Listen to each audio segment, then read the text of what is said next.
Huh, this is a strange sight to behold. Thomas feeling sick?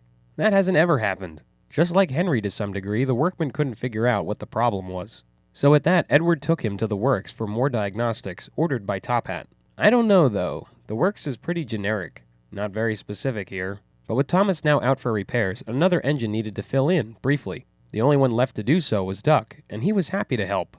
It was a change in pace and allowed him to get a better appreciation for the island he was working on. Terrence even welcomed him and was happy to meet him. What's more to be happy about, though, is finally getting a good listen on Duck's theme.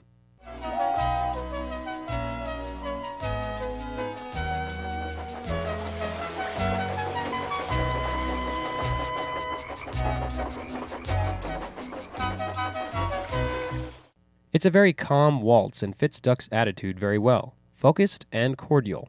Annie and Clarabelle were quite content with Duck's handling and had no issue mentioning that to Thomas when he returned. But with his return, Thomas had some kinks to smooth out. After being at the works, his handbrake was quite rigid. This made it difficult for him and his crew to completely stop in time when it came to reaching station platforms.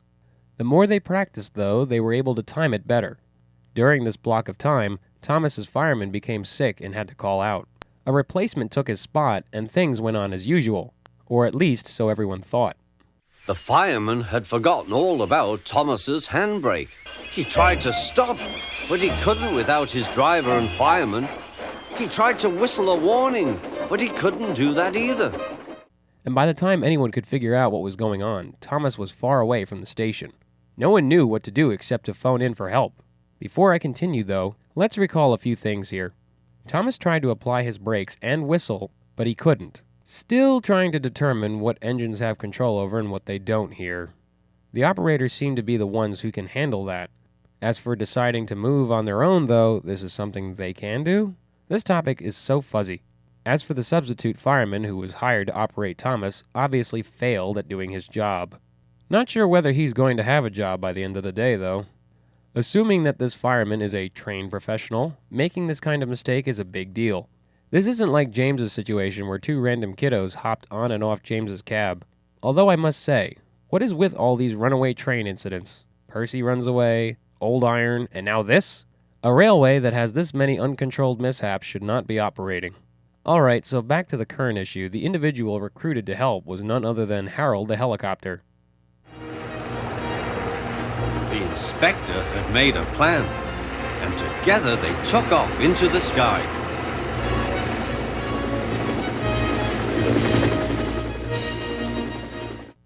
As they made their way around the island, they found Thomas finally slowing down. Lucky for them, he was directly in line with reaching another platform, that being Sudbury Station. The inspector quickly got on board Thomas's cab and applied his brakes so he would stop. I'm sure for Thomas, nothing felt better than to finally stop. Things could have definitely been worse if Harold and the inspector did not arrive in time. Thomas couldn't help but convey his gratefulness to Harold. Think nothing of it. Well, Harold, glad to be of service. We must never let this happen again, Thomas. Wearily, Thomas agreed with him. Who wouldn't at this point? Having runaway unmanned trains are not good. It's amazing Top Hat hasn't been sued for such blunders.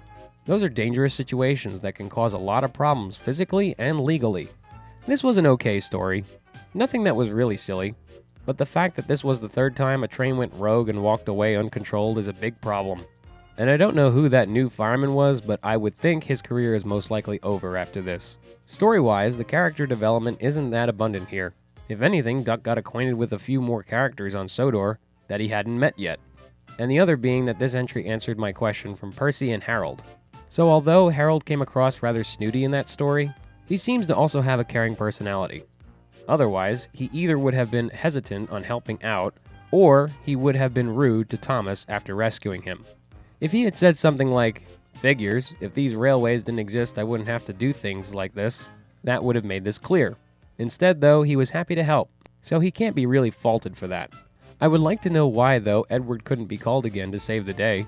He did rescue another runaway train at one time, did he not? But taking that back for a minute, I do see the advantage of Harold over using Edward again. I mentioned in Old Iron how Edward knew where James was on Sodor. Well, having a bird in the sky is much easier to find someone than searching on the same playing field. So although as much as I really would have wanted to see Edward save Thomas, Harold is the logical choice. Aside from this, there isn't much else to discuss when it comes to characters. Yes, Thomas is featured here, but he only has 2 lines. No real development there. The whereabouts that are shown again are the usual as seen before, although I do question where Terrence is now. The farm he's on when Duck shows up looks nothing like the one Thomas met him at. The line that ran by had a bend in it, not straight track.